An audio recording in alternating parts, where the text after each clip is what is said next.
about the time we ought to start the session. So welcome everybody to this webinar on inclusive volunteering for disabled people.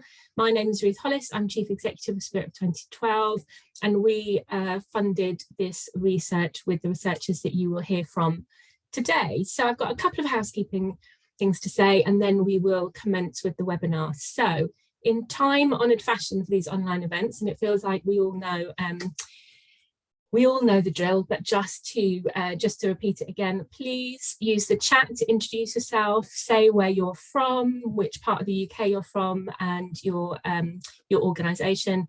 We'll be monitoring it throughout the event. So if you've got comments on what you're hearing, if you've got resources that you want to share with the group, please do use the chat function for that all the way through. If you've got questions, and there will be a Q&A session towards the end with the researchers and the panel, please put them in the Q&A box. And my colleague Jill is going to be monitoring those throughout. We will only ask them in the Q&A section. We won't ask them all the way through the event, but no need to remember them. Just pop them in the Q&A box as soon as they occur to you, and we will try and get through all of the questions that you put in. If we don't get to it, we'll commit to coming back to you after the event.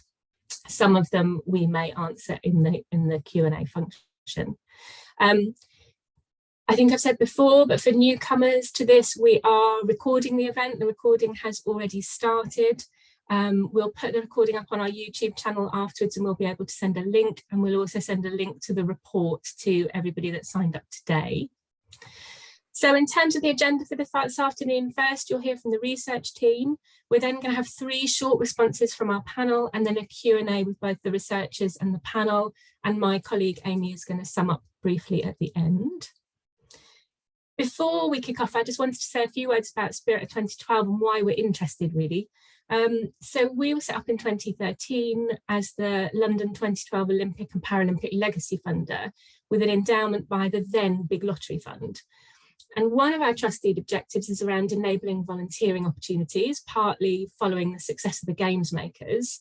And another is about providing opportunities for disabled people. And we've always been interested in the intersection of the two, and that's what today is really about. We know that volunteering can be one of the most tangible and one of the most long-lasting impacts of events, like we've seen in Hull, for example, and it needs to be inclusive for disabled people. So we've supported in the last 8 years a range of projects in this area, from our very earliest grants, and one of them, Inspired Action, delivered by the British Red Cross, you'll hear a bit more about later.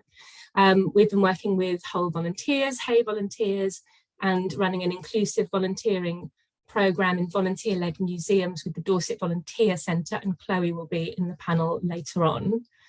We've also done research in this area, funded research. So we've supported the What Works Centre for Wellbeing to deliver a rapid evidence assessment on volunteering and wellbeing. If you're interested in that, please do go and have a look. And we're working with the Shaping the Future volunteering group. So we're really proud to have funded the research that you'll hear about today. I think the analysis will really help enable a much better understanding of who disabled volunteers are, an understanding of their experiences, motivations, and really importantly, the barriers that disabled people so often face to volunteering. And we really hope that this research will enable us all to help provide more high quality opportunities to enable disabled people to volunteer in ways that suit them, to contribute to the local community, and for them to experience the benefits that volunteering brings in terms of wellbeing, social connection, and skills. So I'm really delighted to introduce the research team who will tell you more. The research team are Kim Donahue, Veronique Jochum, Dega Camarade, and Christine Goodall, and we're going to hear from Christine first. So over to you, Christine. Thank you very much indeed. And before I start, can I just say that I'm visually impaired, so I'm using a screen reader. I'm only going to be speaking for 5 minutes. Could I ask people, if possible, not to post things in the chat while I'm speaking? This doesn't apply to the rest of the presentation at all. It's just that you might end up hearing your chat read back to you by my screen reader while I'm speaking. So if you could do that would be very helpful. Thank you. So hi, I'm Christine Goodall. I'm coordinator of the HERE Equality and Human Rights Network. We're a infrastructure organisation in London for equality and human rights groups. We've been very pleased to be part of this research. So I'm just going to introduce why did we want to do this research? Why did Spirit of 2012 want to do this research, and what was it all about? So the aim really was to understand, well, who are disabled people? We can talk about disabled people but, as volunteers, but who are disabled volunteers? It's a huge term. As we all know, it covers a whole range of people, experiences, impairments. So who are exactly the disabled volunteers that we're talking about? Who are they in reality? What are their experiences of volunteering? Importantly, what are the experiences of organisations that involve disabled volunteers? What are the successes and challenges that they have? And we also wanted to look at how it worked when organisations were involving disabled volunteers and volunteers who are not disabled working alongside each other. How does that work? And of course, then the final important aim of which today is a part is about developing and sharing good practice about including disabled people in volunteering as widely as possible across the community and voluntary sector, and also the statutory and public sectors, which is why we're all here today. Quick words about the methodology that we used. So it was very much a mixed methods methodology. So part of that starting point was doing a horizon scanning, looking out for all the information that was already there, such as it was, looking at other information to make sure that we were up to date with everything that was out there already. And then the quantitative research and analysis, which you'll hear about next from Dega, which was looking at information from Understanding Society, and date-wise, that covers from like 2018 right through to the Special Understanding Society surveys that were conducted during COVID. Then there was the qualitative research, which was based on 6 case studies with organisations, doing focus groups and individual interviews with staff members and volunteers, both disabled volunteers and non-disabled volunteers. We tried to, we only had the sort of the ability to do a relatively short, small number, but we tried to make those as diverse as possible. So we have organisations from Wales, Scotland and England, and large and small, user-led and non-user-led, disability specialist and non-disability specialist organisations. It's great that I know at least some of those organisations are here today. And then very much about other stakeholder engagement. So we had a reference group again. I know some of the members of that reference group are here today, and I want to use this opportunity to say thank you very much from all the research team to the members of the reference group who were there to help us sense check what we were looking at, what we were doing, be a critical friend, if you like, to us in the research process, and that was extremely valuable. And finally, making sure that the whole process was accessible as possible. We ensured that we did have a budget for people's access needs and so on, and really striving to make the whole piece as inclusive as possible. Before I hand over to Dega to start going through the findings, just want to say a little about language. As everyone will know, language around disability can be sometimes very contested. Not everyone always agrees on terms that are used. We've strived to use best practice in the report, really go along with definitions that are considered the best ones by people with lived experience of disability. And we've also really tried to frame the research within the social model of disability. So without more ado, I'm going to hand you over now to Dega, who will start taking you through the findings of the research. Thank you, Christine.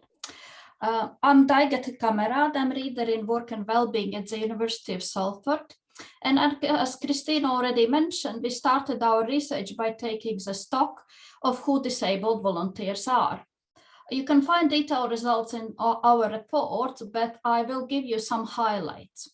So we found out that 2 out of every 5 adults in the UK said that they have a disability that is a long-term mental or physical impairment or illness that causes them difficulties with everyday lives.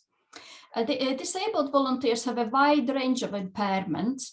Most commonly, they are physical, but we have to emphasize that this survey was focused more on physical, less on mental health impairments. It's very common to have more than one impairment, for example, mobility issues combined with difficulties to lift or carry things. On average, disabled volunteers have either some difficulty in 3 areas or one severe impairment and some difficulties with 2 other areas of life. People with more severe impairments are less likely to volunteer. Next slide, please. We found that despite the many disadvantages experienced by disabled people, they volunteer just as much as non-disabled people. In the pre-pandemic year, 18% of disabled and non-disabled people said that they have at least once given any unpaid help or worked as a volunteer for local, national, international organization or charity, and they have done it at least once. We're talking here about formal volunteering only. It's important to remember that these averages of volunteering mask the diversity within different groups of disabled people. Depending on their specific impairment, its severity, and their socio-demographic profiles, they might volunteer more or less. We provide more details about this in the report. It's interesting that disabled volunteers also volunteer more frequently and contribute more hours than non-disabled volunteers. In general, disabled volunteers are also more civically engaged. They are more likely to be interested in politics, vote in elections than non-disabled volunteers. And we found that disabled volunteers also give more frequently to charitable causes. Next slide, please. If we compare disabled volunteers to non-disabled volunteers on a range of socio-demographic characteristics, we find that disabled volunteers tend to be older, they are less likely to have a degree, they are worse off financially, they're more likely to be retired, and more likely to live in a single household than non-disabled volunteers. Why these differences? These differences generally reflect the differences between disabled and non-disabled people. You can see the detailed comparison in our report. Next slide, please. If you look at the well-known predictors of volunteering, we find that the same socioeconomic and attitudinal factors that predict volunteering among non-disabled adults also predict volunteering for disabled people. For example, women, those with higher income and higher levels of education, those who belong to a religion and are interested in politics are more likely to volunteer independently on whether they are disabled or not disabled. However, there is one factor that matters for volunteering of disabled adults, but does not for non-disabled adults. It is the use and access to the internet. Disabled people who use internet regularly are significantly more likely to volunteer than those who do not use internet or have no access to the internet. The lack of access and use of internet might be one explanation why older, and we're talking here 55 plus, disabled adults volunteer less than older non-disabled adults. Because as we can see in this graph, starting from age of 45 and particularly from age of 55, there's a widening gap. Older disabled adults are considerably less likely to have an access to or use the internet than non-disabled adults of the same age. And as we found in our case studies, technology can be both enabler and a challenge for disabled people's volunteering. Next slide. Another factor that matters for volunteering for disabled people is access to a car and other forms of transport. Most disabled people do have an access to a car, which they can use when needed.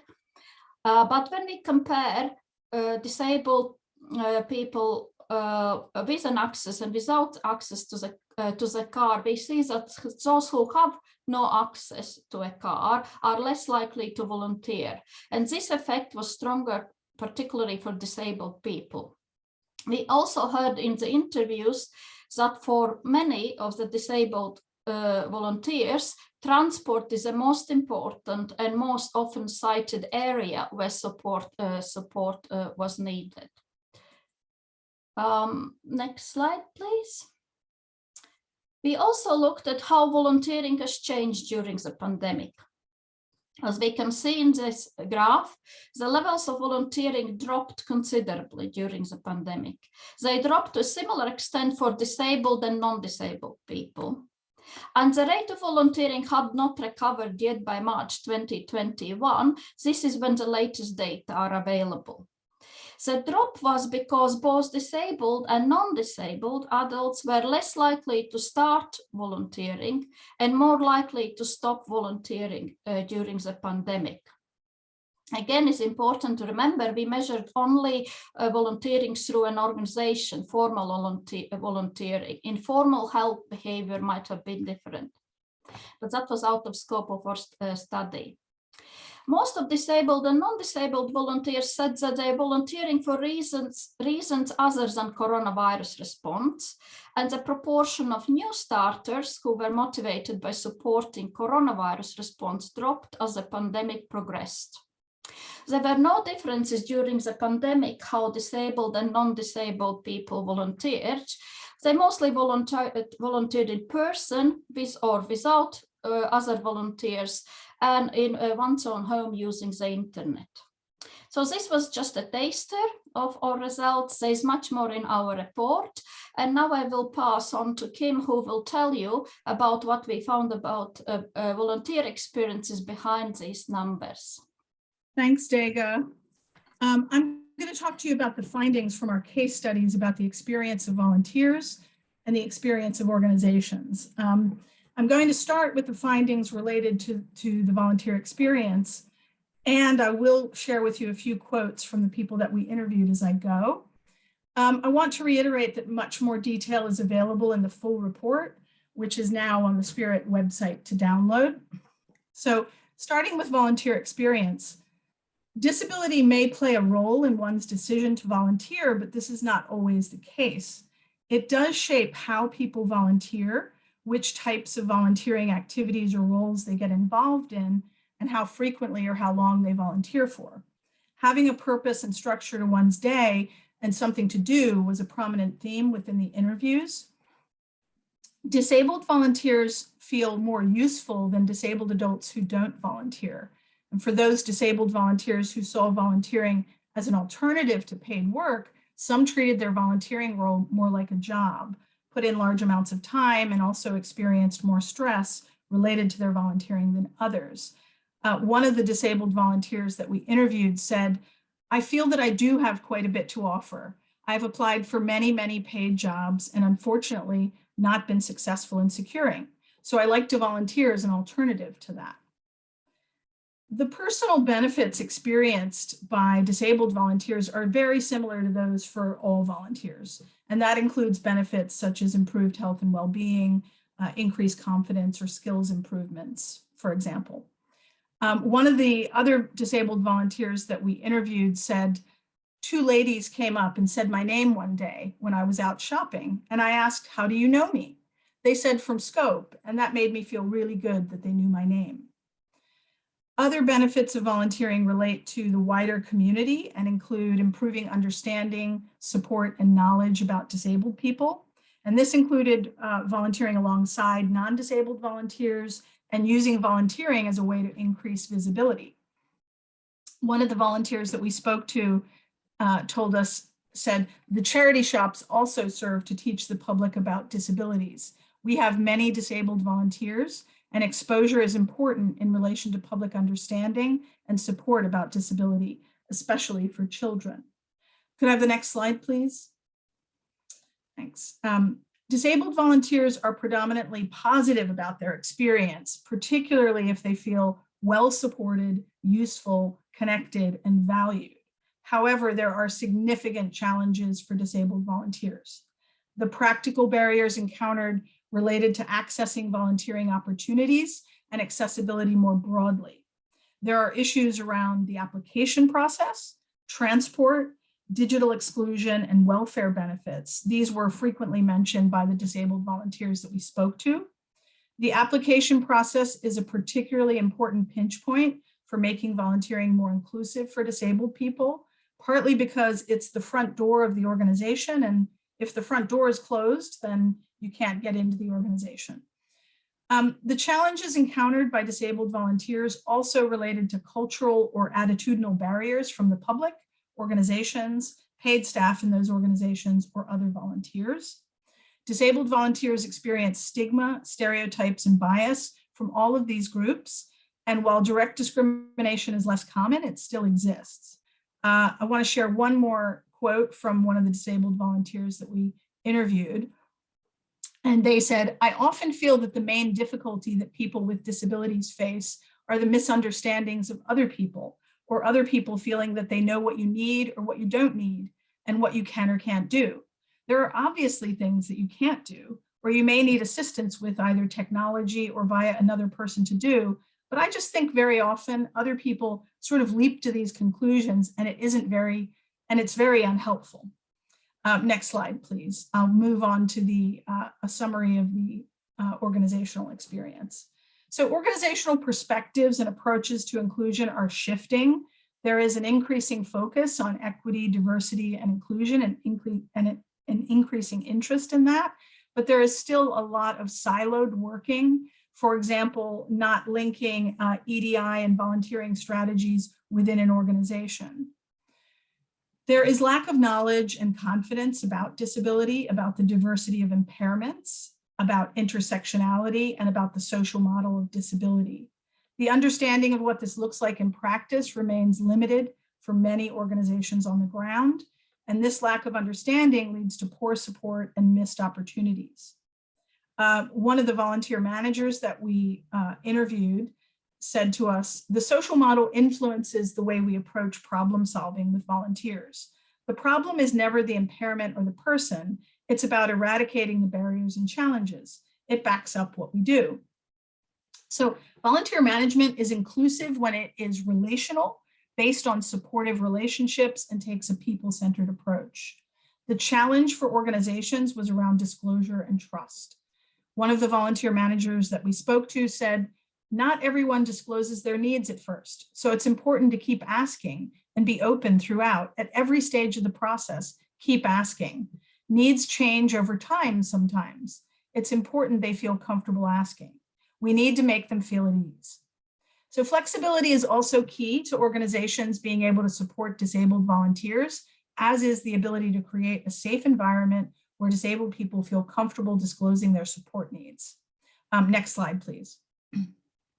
So supporting disabled volunteers can happen in many ways, through formal mechanisms, informally, for example, through peer learning, or a combination of the two.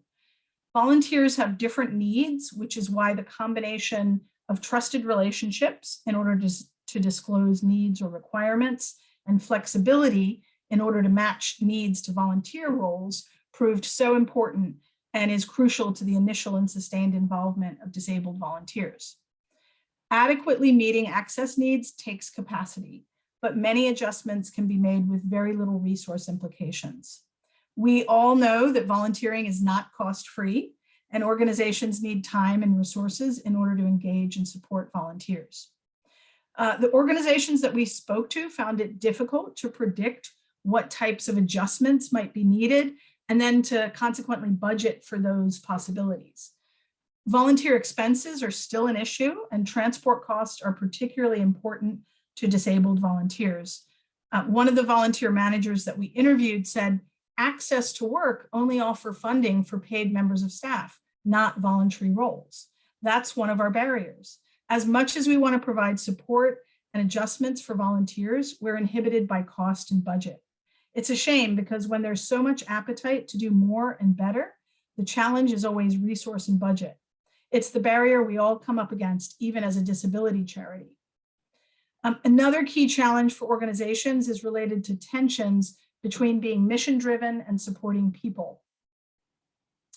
Whether inclusive volunteering is embedded across an organization is dependent primarily on organizational culture and comfort levels with navigating difference.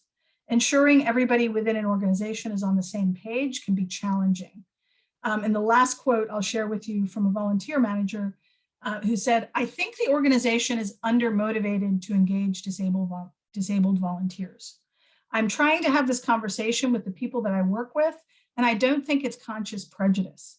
We've all got unconscious bias, and we don't understand the issues well enough, myself included, but we need to have a much better understanding of these issues and embed them more closely into everyday practice. So the last thing I'll say is just that partnerships and links with other organizations can be an important part of the solution and can enable a more inclusive culture. So with that, I will hand over to Veronique to say a little bit about conclusions.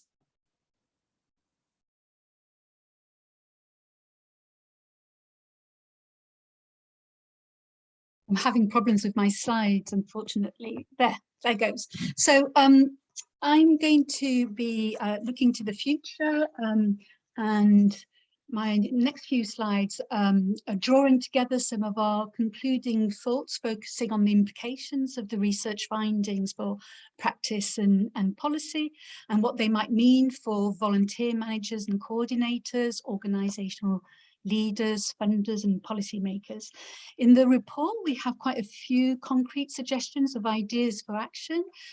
Here we've selected a limited number that seem particularly important and that link to the findings that you've just heard. With regards to practice, I think it's worth starting off by saying that context is key. We very much hope that the points that we're making in the report and in this presentation will help organisations develop and enhance the way that disabled people are able to engage in volunteering and also improve the quality of their volunteering experience. But what this looks like on the ground will vary from one organisation to the other, depending on size, activity, number of volunteers, number of staff, and a range of other factors. So the first point I wanted to make was about encouraging organisations to widen understanding and knowledge of disability. And this can be achieved by improving understanding of the social model of disability and how it can be implemented, by developing and accessing disability inclusive training for volunteers and staff, and by acknowledging that people have intersecting identities. Disability is not one-dimensional. Kim talked about relational volunteer management. That's really crucial. That's something that really came out of the research. To be able to implement an inclusive volunteering management strategy that is relational, it needs to take into an asset-based and person-centered approach to volunteering, to build and maintain trusted and supportive relationships and create safe spaces where people can be themselves and feel comfortable talking about the needs. It also requires being realistic and transparent about the organisation's ability to meet volunteers' needs and make adjustments so that they can manage expectations. Flexibility, as Kim said, is crucial. Organisations need to think about how they can provide flexible opportunities and see how they can adapt to people's changing needs and circumstances. That's about also considering how to involve carers and link with the wider ecosystem around volunteers. In terms of technology, so we've seen how important accessing the internet is and how it can be an enabler. Organisations should really consider what sort of volunteering opportunities, both online and remote opportunities they can provide, including micro-volunteering opportunities. But they also need to think about how those opportunities can be accessible and well supported. That is sometimes lacking. And they need to consider how digital processes may increase barriers and find solutions to those. As Kim said, volunteer expenses remains an issue. Organisation needs to be really clear and transparent about their policy of paying expenses, and make it easy and normal for people to get reimbursed. There's still a cultural issue around the reimbursement of expenses, and we know that if we want to level the playing field of volunteering, that needs to be addressed. And organisations should also be very transparent about the need for expenses to be included in funding applications and make the case to funders. Offering opportunities that are welcoming and where volunteers can feel valued can only happen if there is buy-in and commitment from leadership. And where there are strategies about EDI and volunteer, there need to be more joined up. And we know also that opportunities to work in partnership can be really helpful in terms of capacity building and bringing in additional resources. When it comes to policy, we've identified a few key themes. Clearly, the sector would benefit from a national volunteer management training on the social model of disability. Organisations have been calling for access to volunteering to be a permanent fixture, and we consider that that would really help move things forward. We also think that funders should be open to covering additional project costs to help adjustments and capacity building. And there needs to be clearer and better information around volunteering and welfare benefits. More joined up working between agencies and an organisation using social prescribing could be beneficial too. But lastly, and very importantly, we need to shout more about the contribution of disabled volunteers. We really need to celebrate their contribution, and stories of disabled volunteers need to be told. Thank you.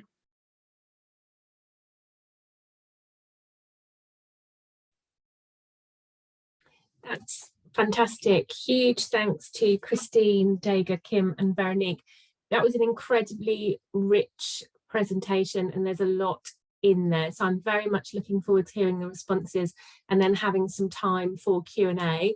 Just a bit of a reminder, please do put any questions you've got either for the researchers or for our panel in the Q&A function, and we'll come to those after this next section. So now we'd like to hear some responses from experts. We've got three people who'll give you brief responses to what they've heard, and then we'll move to Q&A. So firstly, we've got Gethin Williams. Gethin has a long career in volunteering. At the moment is working for the Vision for Volunteering group that are looking at what the future of volunteering looks like. We've got Mari Allen from British Red Cross, who's done lots of work with Spirit and others over the years for British Red Cross on volunteering, particularly around young people. And last but very much not least, Chloe Hickson from Dorset Volunteer Centre, who is an access consultant and volunteer herself. So Gethin, would you like to give us your response first, please?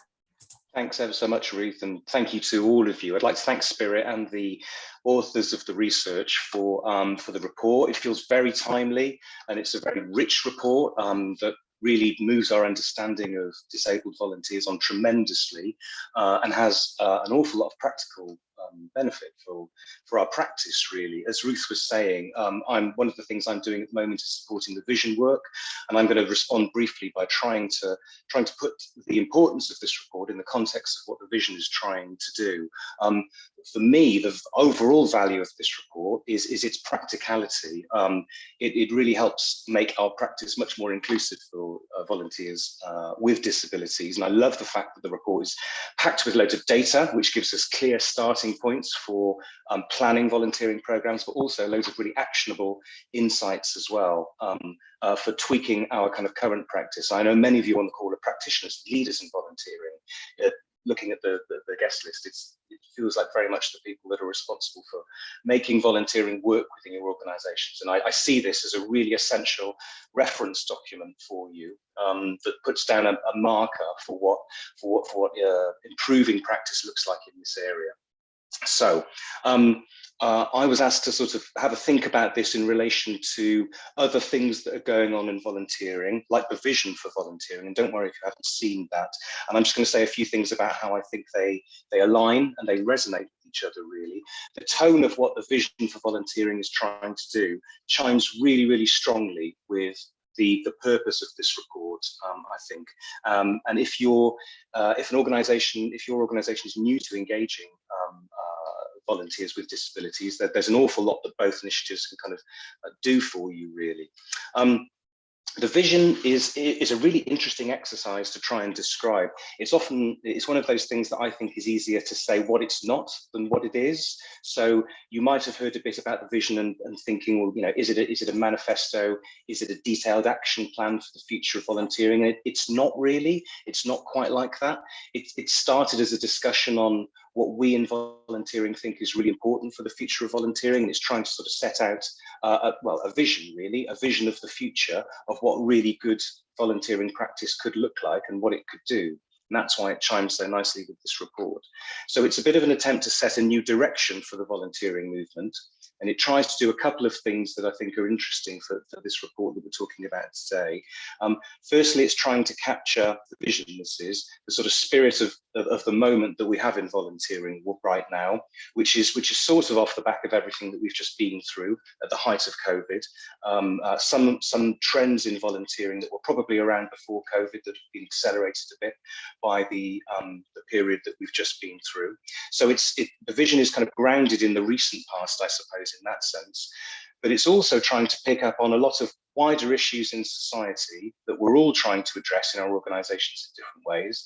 And it asks the question about what volunteering can contribute to those. And in that sense, it links really clearly to this report because it's picking up on what I think many of us on this call would recognize as good practice in volunteering or emerging practice in volunteering, exactly the things that the researchers were talking about. Making volunteering much more person-centered, designing roles around the user themselves, taking strength-based approaches, valuing and using lived experience, a process that really puts the volunteer at the heart of it. And you might do that for a number of reasons. We're all invested in trying to create a more inclusive society, but the research report also makes some really great insights into what value that can bring for your wider organization as well. So it makes good business sense as well as being the right thing to do. And that's what I think is so special about this report, really. So, and the vision is trying to sort of understand this moment in volunteering as well and make sure that it has a proper place in the future of volunteering.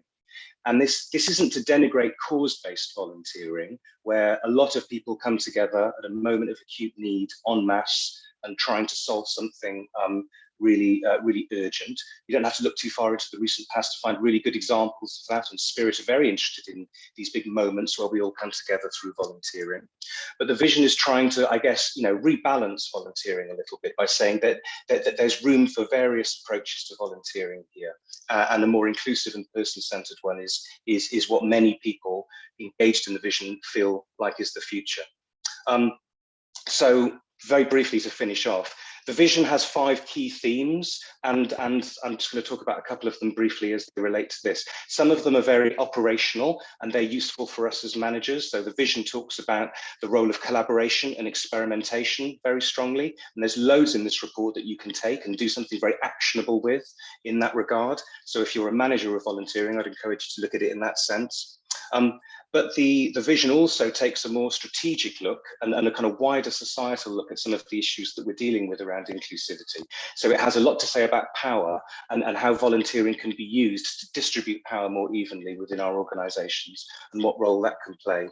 And I'd encourage you to look at it in that regard too. So there's an awful lot in here that chimes with wider stuff that's going on. And I think whether you're a sort of practical and operational person on the call thinking about how to tweak your program, I'd encourage you to have a look at it. But whether you're strategic as well and thinking about, well, what more could volunteering do for our organisation, there's loads in here for you too. So huge thanks to the team for putting this together. And I think this serves us incredibly well for the next 10 years, which is the future of the vision for volunteering exercise. Thank you, Ruth. Thank you, Gethin. That's great to situate this in the vision for volunteering, and I'm sure there'll be questions about that when we come to the Q&A. So I'm going to turn next to Mari Allen from British Red Cross. British Red Cross are obviously one of the largest volunteer-led organisations in the country. So Mari, could you give us your reflections, please? Yes, thanks so much, Ruth, and thanks everyone for joining. It's a pleasure to be here. I was really delighted to read the report. I had a little bit in advance to prepare for today, and it resonated so much with me about our experience within the Red Cross, and in particularly with encouraging young people with disabilities to volunteer. The presentation of the report wrapped up within the social model of disability, looking at asset-based inclusion. It's really values-based, and it's about the kind of society I think that we all want to get to, where everybody plays a part and everyone gets the benefit from volunteering. So whether that's personal growth, friendship, upskilling yourself for future employment, filling your time, getting that connection with communities. And we know that volunteering can provide that amazing opportunity for people. And potentially people who are disabled are missing out on that because of prejudice or stereotypes or other barriers that are in their way. So really having a report like this that, as Gethin said, it gives us some evidence and statistics, but also is a real rallying cry, I think, to us all to consider what can we do and what can we encourage the sector to do and funders and policymakers to do to improve those opportunities. I liked in the report thinking about different identities and how it intersects, and particularly thinking of younger people. Behind me, I've got this lovely visual, which is the cover of our Inspired Action project, which Spirit supported, I think, way back in 2014, 3-year project where we were really well resourced. And had 4 staff members who were working, 1 in each country of the UK, to work with young people to identify what is it about volunteering that they might want to get involved in, and how in particular could young people with disabilities access that opportunity. And we learned tons of information, which very much resonates with the report. But some of those aspects for young people in particular were related to their age and stage, and actually they were maybe entering the world of volunteering at the same time as they were considering what was going to happen with them if they were coming up to 18 and where their support would be. They were looking at potentially leaving school, career choices, making new friends, maybe severing ties from parents, and where young people had disabilities, their connection with their parents was maybe particularly strong, and they were having to maybe move away from their parents as carers, and how would that work? So looking through that lens, I thought there was a few interesting things in the report. One, there was a nice piece on carers and what is carers' role within that volunteering. I think it's incredibly important that that conversation happens with the individual young person or volunteer around what role they want a carer to play, because it could be a very personal decision, and this might be about breaking free from your carer, in a sense, if your carer is a parent or a family member and you want to do something on your own in that context. So just some things to consider, and that pathway to employment is so important and essential for young people, which volunteering can lead to. So loads of excellent recommendations, and one thing I was particularly struck with, a lovely example from Girl Guiding, which was around the buddying and the supported volunteer roles. That's something we also have in the Red Cross, where people can maybe participate in part of a role so that they build their experience and can then move on as their confidence grows. But really, really welcome report and lots to discuss. Great, thank you, Mari. And last but not least, from Dorset Volunteers Centre, we'll hand over to Chloe Hickson. Hi, I'm Chloe Hickson. I'm not actually a member of staff at Volunteers Centre Dorset. I am self-employed, just to clarify, but I do the work for Volunteers Centre Dorset. Just want to say thank you for inviting me to look at the report. I'm very grateful to Spirit for helping me get this project that I've been doing off the ground, which looks at volunteering specifically in Dorset within the heritage sector, as that's my background. A couple of things that really resonated with me from the report were things such as the application process being particularly the initial stumbling block for disabled people. I myself was a volunteer. I do still volunteer my time in order to gain employment, which is something that was also very importantly highlighted in the report as well, that I appreciated. And the incorporation of the social model of disability within every aspect of recruiting volunteers, retaining volunteers, is really key. The fact that so many small museums that I work with still ask for my medical condition in recruiting, in their recruitment documents is shocking. In that it's not going to give you what you want. It's not going to give you the answer that you're looking for as an organisation. So when I saw that in the report, I definitely pegged that. The route to employment, as has already been said by Mary, as someone who took a lot longer to go through school, wasn't quite sure what they wanted to do, volunteering has been essential and is often double-edged sword. It is often the only way that people get into the heritage sector. The heritage sector in particular has a huge dependence on doing volunteering for at least 2 years before you can actually get a job, and that has its own pitfalls, but it really has a key role to play in looking for work. The other thing that I picked up was the being of use reasons for people volunteering. This particularly hit me hard because disabled people like myself are always being told that we are of no societal value. We were told during the pandemic to just stay inside and for everyone else to go and live their lives. But actually, disabled people like myself have a huge amount to contribute, and the role that volunteering gives in taking that power back and reclaiming our usefulness and our civic engagement, I think is really, really great that it was highlighted in the report. I also really appreciated so I've got my notes there.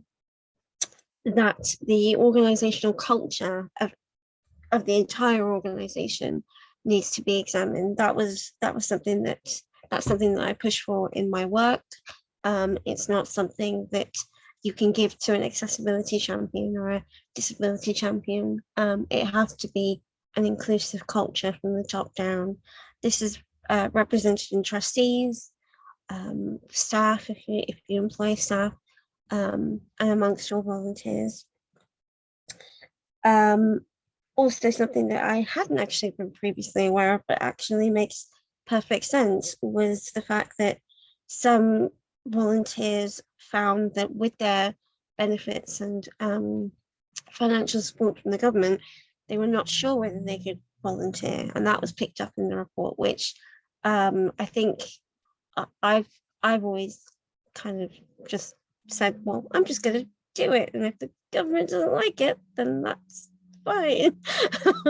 But I realize that is actually a barrier, if particularly for disabled people who are now being told that if we're fraudulently claiming benefits, then there's just a lot of fear over that, and I myself fear quite a lot of that, but I didn't anticipate it being in that respect. So that I really appreciated being included, and thank you for letting me comment on this report. It's fantastic to see. Thank you, Chloe, and thank you to all our respondents. Can I invite the researchers to pop their cameras on again, and we'll move into the Q&A section. And we've had a couple of questions from people participating. Please continue to pop your questions in, and we will get through as many as we can. I want to come to you, Chloe, first, if I can, because this discussion has been so rich so far, and there's so many actions for organisations to take at every level. And one of the things that's very clearly come through is around organisational culture, and organisational culture around inclusion, linking to organisational culture around EDI.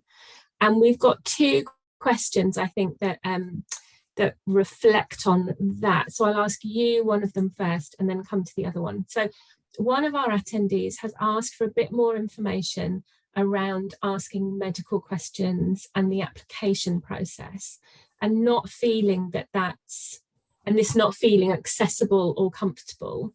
They've also asked about asking about disabilities in terms of equal opportunities monitoring. So could you give us your reflections on how we can get better at asking and listening all the way through organisations about what people need to support them volunteering? Yeah, of course. So first off, I would like to say that I think I mentioned asking for someone's medical diagnosis is not actually going to get you the answer that you want.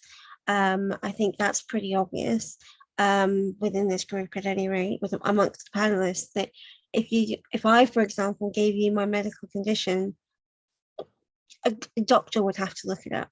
Like, it is quite rare. It doesn't really give you an accurate account of what you need to know, which is what reasonable adjustments do I as an organisation have to make this person feel supported and included.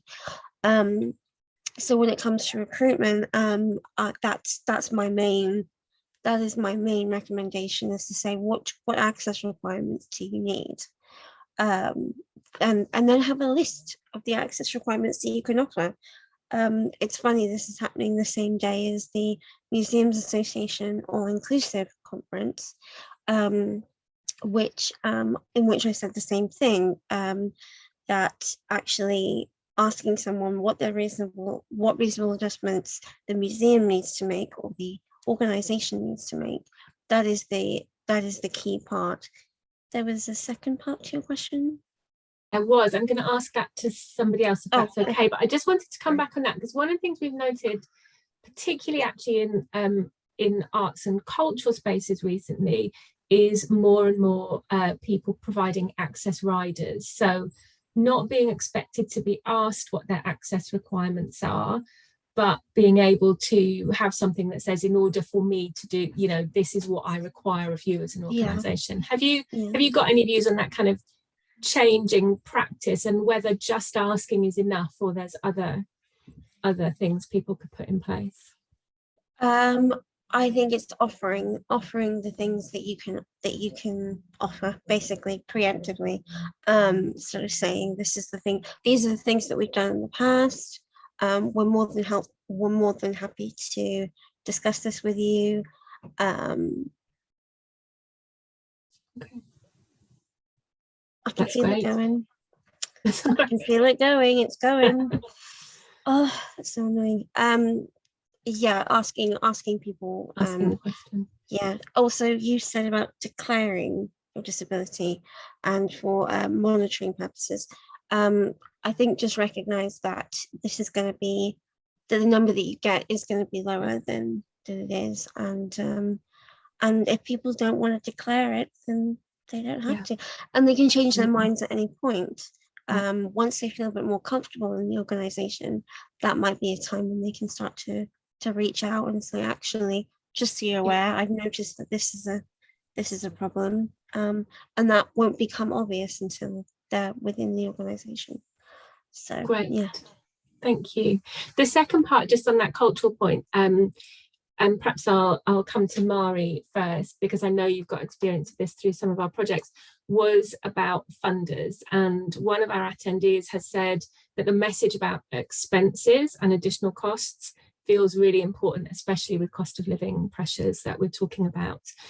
So have you got any examples of good practice, and I'll come to Mari first and then the researchers, of funders or organisations who've really embedded that or taken some innovative approaches to providing access funding or access requirements? Yeah, I mean, I think it's beholden on us all to make the case. And so when we're applying for funding, we clarify that it does take money to make things accessible often, not all the time, but often, and having that support and that financial pot that can really make a difference, because actually it's much easier to offer if you know that you can actually afford it and you have the resource there and you're not having to run round and beg, borrow or steal from other budgets. So I think there's something about an expectation, and particularly if part of the funding relationship is looking at say portions of the population who are in particular categories, then I think that's an opportunity to discuss, or to really make that happen. This is what would be required to do it.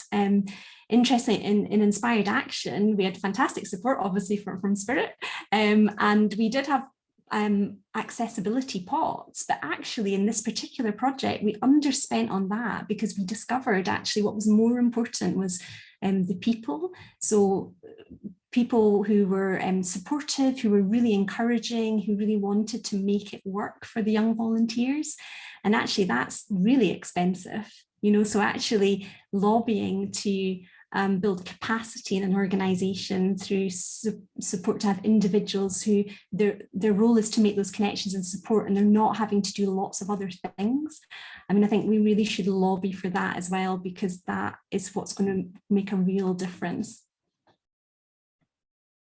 Thank you. Dega, Veronique, Kim, Christine, any thoughts on what we've been talking about so far? Veronique, you've unmuted. Yes, I didn't come across during the fieldwork anything precisely about funders who were good at this, but Girl Guide did have some grants internally to make things more inclusive. So originally it was more for the girls coming to the groups, but it's been expanded to the volunteers.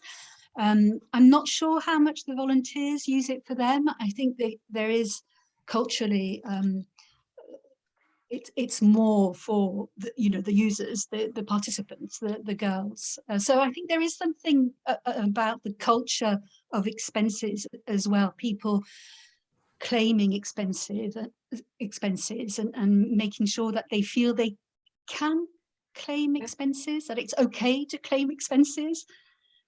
That's really important. Christine, you've got your hand. Thank you. Yes, I would really like to endorse what was first said about asking about diagnoses or details of impairments rather than the needs really strongly, because I mean, I was thinking about that I would be in a similar position having a rare eye condition. If I told someone what that was, it would not give any indication about what support I needed in work or volunteering or everyday life. So definitely, I think that's really important. The question about monitoring, if you want to monitor in order to be able to sort of report on how many people you have within your organisation, whether it's a volunteer or not. One thing is to try and disconnect the information from personal information. So work out some mechanism, and it can be done where people can answer questions, not just about disability, but across all protected characteristics in a way that is not linked to them personally, but enables you to understand how inclusive your organisation is.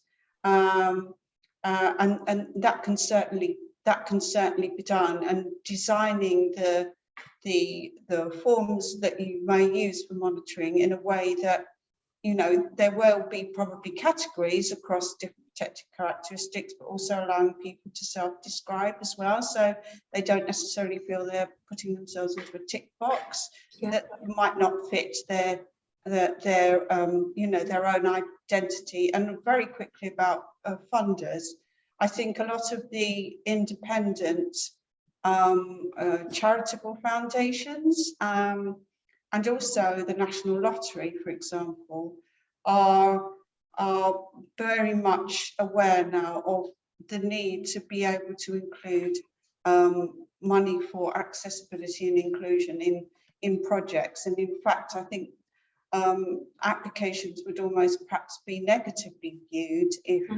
if they did not include that. So really look at your funders and whether they are really committed to this, and prioritise those for your applications. Yeah, that's really important. We certainly at Spirit have pushed back on applications that haven't had enough access funding in, where they've said they want to have an inclusive offer, and we've had to push back and say your access budget isn't actually big enough to enable you to do that. Kim, you had your hand up. I just wanted to add to what Christine said. You know, it's quite easy and low resource for organizations to do surveys of their volunteers in terms of finding out in an anonymous way how many people are, you know, identify in various ways. So that's a really easy way to you know, gauge who your current volunteers are or who your potential volunteers are. And it's just such a good example of how do we implement, how do we use the social model of disability within our volunteering management practice. The focus has to be on the needs and the requirements and the adjustments for volunteers. No other information really is needed in terms of what we're talking about. So I think that's a really good example of how you kind of implement that. Just wanted to say something also about the expenses issue. I think it's really important. It felt like in this research and in much of the other research that we've done, there's a kind of cultural assumption within organizations that, and among volunteers, that not getting expenses paid becomes a kind of contribution to the organization.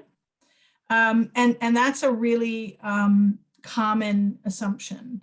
And I think one of the things that organizations need to do, particularly now, is to change that assumption and assume that everybody wants and needs to be reimbursed for their expenses, whether it's transport or whatever, and then allow the volunteer to kind of opt out of that if they want to, but assume and create a culture that is about reimbursing people for the expenses. And I think that's a really important kind of organizational point. And then the last point I'll say is just on sharing stories. It's, you know, authentic stories that are based in lived experience are great stories. They're effective stories. They're impactful stories. We all know that. So, having more of those stories where people are able to, where we can kind of see all the kind of intersecting identities that people have and how they're volunteering and why they're volunteering and how organizations are supporting them to volunteer, they're great stories. So however we can get them out there, I think, and things like Volunteers Week are really good opportunities to do that. But it would be nice to see some kind of national, way of sharing some of those stories. Yeah, I agree. That's great. Thank you, Kim. I'm going to move on to another question now, which obviously this research focused on formal volunteer opportunities in constituted groups. Mari's talked a bit about what they do at the British Red Cross, but we've seen through COVID and some of the kind of more helping out volunteering that's emerged around Ukraine, that we're seeing a change in the nature of volunteering, with perhaps less formally constituted volunteering and much more micro volunteering in the community. Gethin, would you start us off, please, with some reflections about where you think that fits with the vision for volunteering and what you think the potential impacts of that shift might be for disabled volunteers? Yeah, thanks, Ruth. I'm glad somebody asked this question because it sort of occurred to me while I was reading it. I think the focus of the research on formal is probably the right one, because it challenges us to think about what we can do in our own organisations to improve inclusivity in practice. But you're absolutely right that the growth that we've seen, whether it's fueled by COVID, accelerated by COVID, however you want to describe it, has been in informal, which largely means a bit more self-directed, a bit more autonomous, a bit more flexible, which for me fits perfectly with the tone of this report. We're trying to create a more person-centered, user-led. It speaks to everything that we've just been saying about the assumptions that we make when a potential volunteer is in front of us, and the questions that we need to ask to make sure that that person can engage in that kind of way. I think that what the vision is trying to do is to break open that conversation about how this is a growing aspect of volunteering that we probably all need to get on board with if there's any resistance to it. I think that the research that you've launched today makes some brilliant arguments about why you would want to do that beyond just it's the right thing to do. I think if you're a leader in an organisation and you're serious about a more inclusive culture, then bringing in other voices of those with disabilities through routes like volunteering is a brilliant way to invest in that. Obviously, if you're looking to diversify the people that you reach and the communities that you serve, opening up volunteering to wider people is a brilliant way of doing that. You might also want to ask yourself the question about what volunteers with disabilities can do, that not just what they can do, but what they can do better than other volunteers or other members of staff, because they have lived experience or because they have particular experiences that can really enhance their role. If we're all asking ourselves as volunteer managers, that awkward question about job substitution from time to time, well, why not a paid member of staff? Well, because volunteers can do things that staff can't do because of how they can relate, and we can apply that in a broader sense to individuals with disabilities in a really positive way. So yes, there is this emerging trend around informal volunteering, which can be a bit challenging if we've always done things the way we've always done things, but there are really good reasons to kind of get behind that. And the vision hopefully sets a tone at a national level for the way some of these things are going, and gives you as a volunteer manager or a leader in volunteering in your organisation the opportunity to say, how do we fit with the spirit of the times here in a way that's a win-win for us and for the individual? Thank you. I want to take Chloe's reflection next, and perhaps Christine's, because I think there's a kind of tension between the move towards informal volunteering, potentially in some of what we've been hearing about access requirements and about the digital divide. So my question really is a reflection on how, I guess, society or a wider national strategy can better support disabled people to volunteer through the whole spectrum of informal and formal volunteering opportunities. So I suppose my concern is that with the digital divide, lack of access to volunteering, which is a great recommendation in this report, disabled people might be inadvertently left out of some of those informal volunteering opportunities that we know are now happening. Christine, you've unmuted. Do you want to reflect on that first? Thank you. Yeah, well, my answer probably isn't a very helpful one, because it's what I would say is quite a hard task. But because informal volunteering of the type we've been talking about can almost crop up anywhere, in any section of life, in any community, because it's like responding to usually kind of immediate needs or unmet needs, or just helping out where people see it's needed. I don't think there's necessarily an easy answer, because you're almost targeting the whole of society. So it's a huge, because anyone might at any time decide to, you know, set up some informal response or organize something. So I think that we need to do more about just general awareness raising of around disability, around sort of the reality of disability, moving away from the views of disabled people, if you like, as sort of victims in inverted commas, or people that always need to be helped, and never people that can do the helping or the supporting or the volunteering.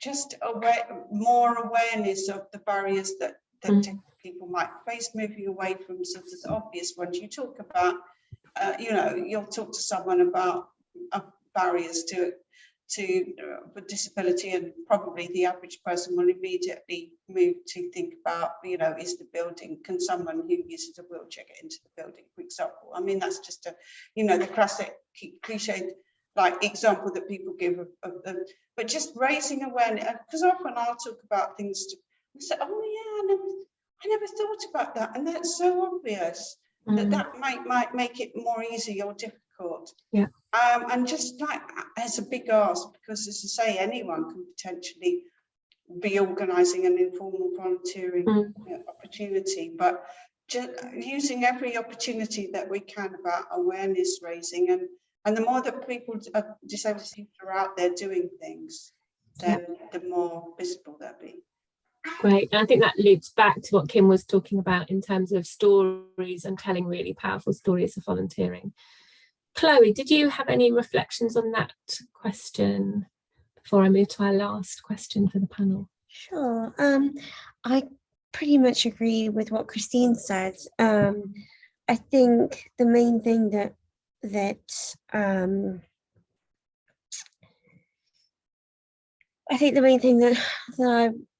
I just trying to figure out how to phrase this properly.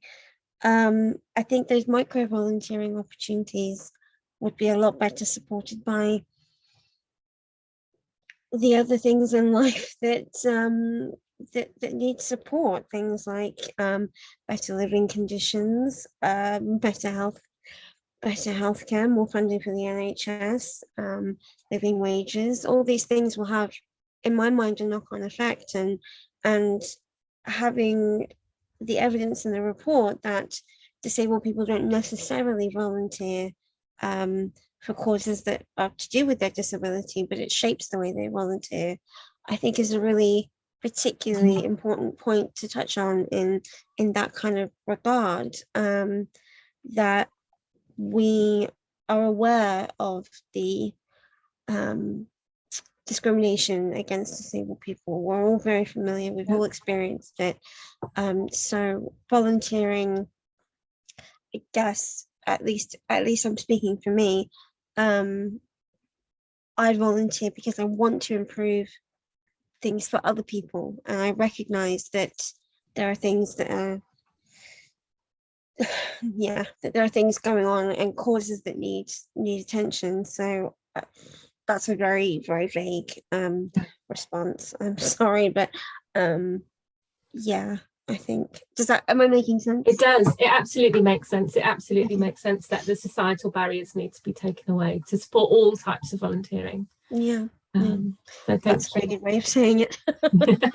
So my final question, and it feels a bit leading, but I'll ask it anyway, of all the panel members, and I'll come to you each in turn, but if you can be very brief, do you think we need some sort of governmental or higher level volunteering strategy to take the recommendations forward that have been put forward in this report and through recent initiatives like the Vision for Volunteering? Or do you think this is best done at an organisational level? And if you don't think we need a strategy, have you got one reflection you can share with us on what change you'd like to see to enable more and better volunteering for disabled people? I'll start with Kim. Yeah, I've just put something in the chat about wanting to see a kind of national survey of disabled volunteers so that we can get really good evidence base, because I feel like, you know, this is a small amount of case studies, but I think we do sort of know what we need, and I'd love to see a national strategy. That doesn't mean that, you know, every organization is different, and every organization has different capacities and different resources and different abilities, and will need to think about what works for them in terms of how to make their volunteering more inclusive. But I would certainly welcome a national response that is able to take some of these things forward, because some of the things that we're suggesting really require that. Thank you. Mari, from the perspective of a large disability-led organisation, would that be a volunteer-led organisation, would a national strategy be helpful, welcome, a distraction from what you do? Well, I suppose it depends what it is ultimately, isn't it? So, and I guess that's the thing, it's how it gets pulled together, and the voices that are there, you know, that are lived experience voices, it really help to make it a workable strategy for everyone in the sector, so large organizations and small ones. And, you know, there's a huge amount of learning that we can share already. Sometimes it needs a bit of coordination, so I think that would be incredibly helpful. I mean, I was really struck when I read the report about the reference to access to volunteering. So, you know, we've access to work has been beneficial, and you know, for a lot of people, it just feels like something that should be available. And you know, there was a pilot. It's, you know, it's not available just now. So I wonder how far that would help with them longer term volunteering, if organizations knew that they could have some of those costs covered, and there was a strategy around that. It's my very personal reflection. Thank you. Gethin, have you got any reflections? It's probably a bit of a fudge, I'm afraid, Ruth. I'm going to say both. Good. So, I mean, I was really struck reading your introduction to see that there was no mention of volunteering in the National Disability Strategy. And so that there definitely needs to be activity at national level to tie some of this stuff together. This isn't hard. And there's plenty of strategies out there which don't serve much of a purpose, but could be more useful. And I think we could do a lot at national level without having a strategy, even though there will probably be benefits in that.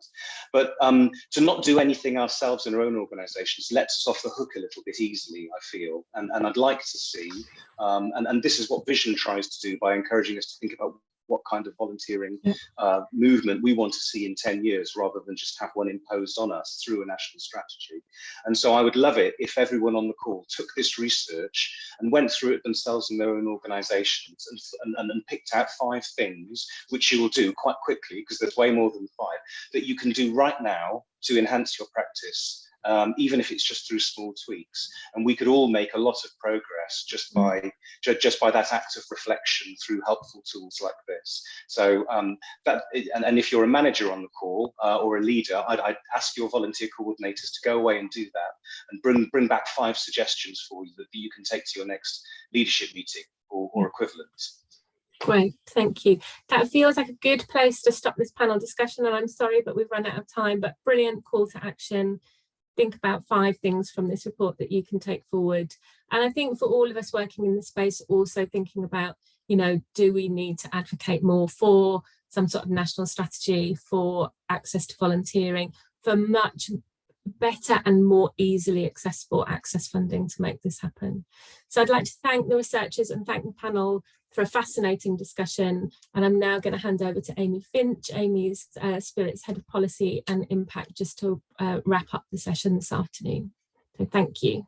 Thanks so much, Ruth, and thank you to the research team and to our panelists for a really interesting discussion.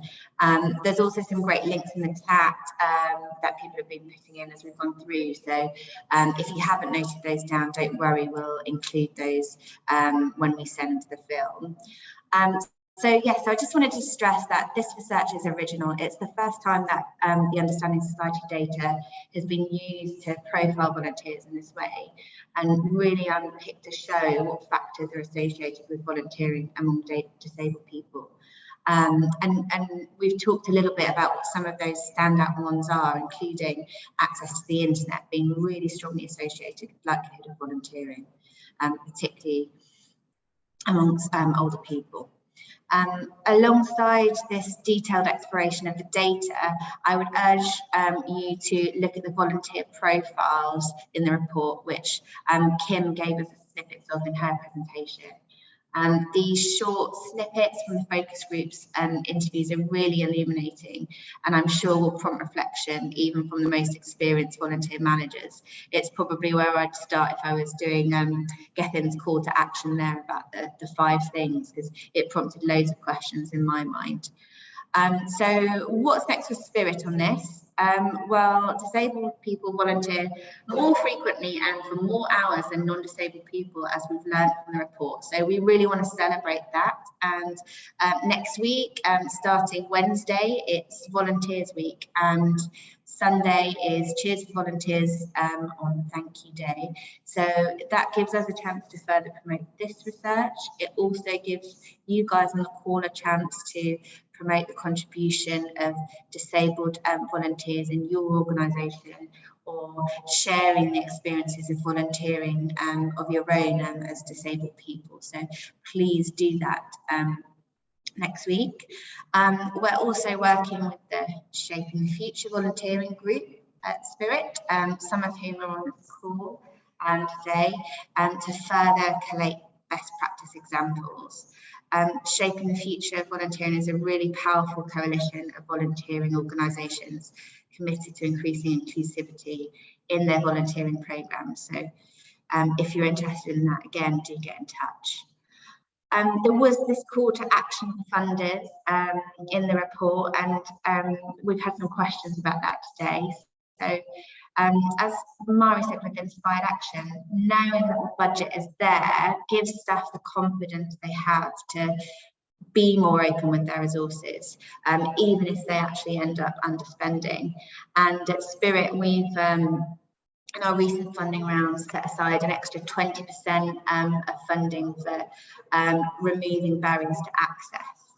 And we've actually found that pot does tend to be underspent, but knowing that it's there gives budget holders the confidence to not turn people away because of lack of resource. So we'd argue for more funders doing that specifically too. And at a policy level, we're really keen to support the access to volunteering scheme and look at the disability strategy with disability champions in every government department, including DCMS. So we should have the structures to push for this to happen.